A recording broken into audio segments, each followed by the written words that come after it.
Jika seorang pecandu rokok mampu menahan lapar, haus, dan rokok saat berpuasa, itu berarti ia sebenarnya memiliki potensi besar untuk mengendalikan hawa nafsunya dalam aspek lain.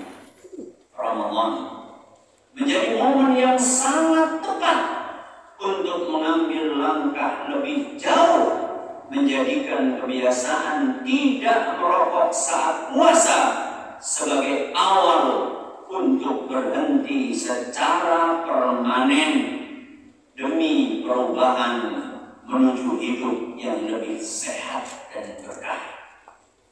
Kaum muslimin yang kami hormati, fokus khutbah kita kali ini bukanlah tentang rokok yang keharamannya sudah sangat jelas. Namun ada satu hal lain yang perlu kita soroti. Sesuatu yang hukum asalnya mubah, tetapi sering kali menyita begitu banyak waktu untuk hal-hal yang tidak bermanfaat. Bahkan tidak jarang justru menjerumuskan kita ke dalam kubangan dosa dan maksiat. Sesuatu itu adalah HP, gadget, ponsel, atau gawai yang begitu akrab dalam keseharian kita. Jika para pecandu rokok mampu meninggalkan kebiasaan buruk mereka di bulan Ramadan, mengapa kita tidak memanfaatkan bulan mulia ini untuk mulai mengatasi kecanduan gadget? Bukankah seringkali HP menjadi sarana bagi kita untuk berbuat dosa? Mata berzina karena menonton hal-hal haram di layar HP. Telinga berzina karena mendengar sesuatu yang terlarang dari HP.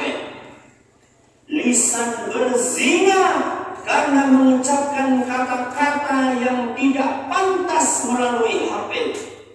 Bahkan tangan pun ikut berzina karena digunakan untuk menggulir situs atau aplikasi yang melanggar norma agama. Ironisnya, semua itu kadang terjadi saat seseorang masih dalam keadaan berpuasa di bulan Ramadan. Lalu, apa makna puasa itu? Jika hawa nafsu tetap dibiarkan menguasai diri, bukankah puasa seharusnya menjadi momen untuk melatih pengendalian diri dan membersihkan hati? Jabir bin Abdullah radhiyallahu anhuma pernah menyampaikan petuahnya, "Ila sunda falyasum sam'uka wa basaruka wa lisanuk 'anil kadhibi wal maharim."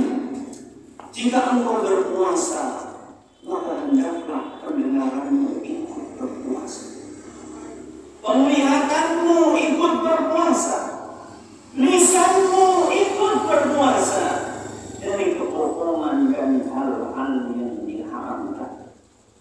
Wadah dan jahat, jangan menyakiti tetangga.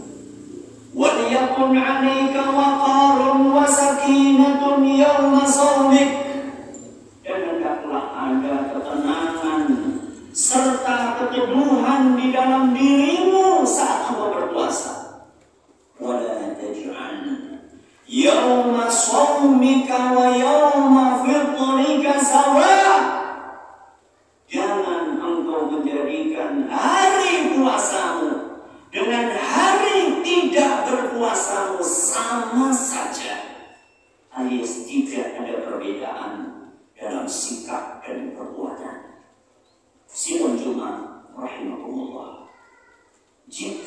awal Ramadan. Kita belum juga memperbaiki diri terkait kecanduan gadget. Maka 10 hari terakhir ini adalah waktu yang sangat tepat untuk memulai langkah perubahan. Inilah kesempatan emas untuk merealisasikan proyek kebaikan yang akan mendekatkan diri kita kepada Allah Subhanahu wa Ta'ala. Kita semua tentu berharap meraih Lailatul Qadar, malam yang penuh berkah. Bagaimana tidak? Ibadah pada malam itu setara dengan ibadah atau bahkan lebih dibandingkan ibadah selama 1000 bulan alias 83 tahun plus 4 bulan. Namun harapan saja tidak cukup untuk mendapatkan kemuliaan malam tersebut. Kita harus bersungguh-sungguh dan berusaha sekuat tenaga.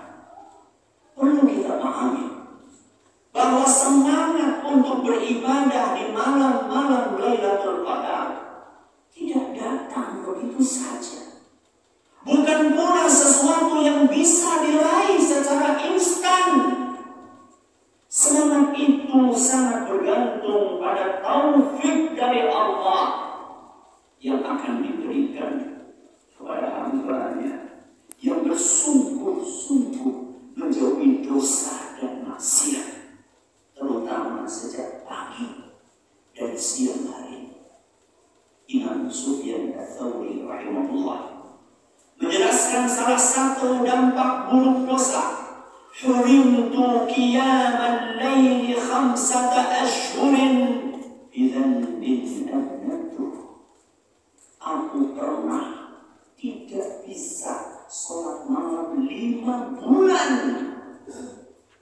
gara-gara satu dosa yang aku kerjakan. Seorang lelaki datang menemui Imam Hasan Al-Basri rahimahullah. Wahai Abu Sa'id, saat tidur aku dalam keadaan sehat. Aku pengen banget untuk sholat malam. Bahkan aku sudah menyiapkan air untuk berwudu. Tapi mengapa aku gagal bangun? Mengapa aku gak bisa bangun untuk sholat malam? Maka Hasan Al-Basri menjawab, "Dunubuka qayyadak." Dosa-dosamu telah membelenggu tubuhmu. Dampak buruk dosa dan maksiat pada manusia telah dijelaskan secara gamblang oleh Allah Azza wa Jalla di dalam firman-Nya, "Alam nashrah laka sadrak wa wada'na 'anka wizrak alladhi anqadha dhahrak."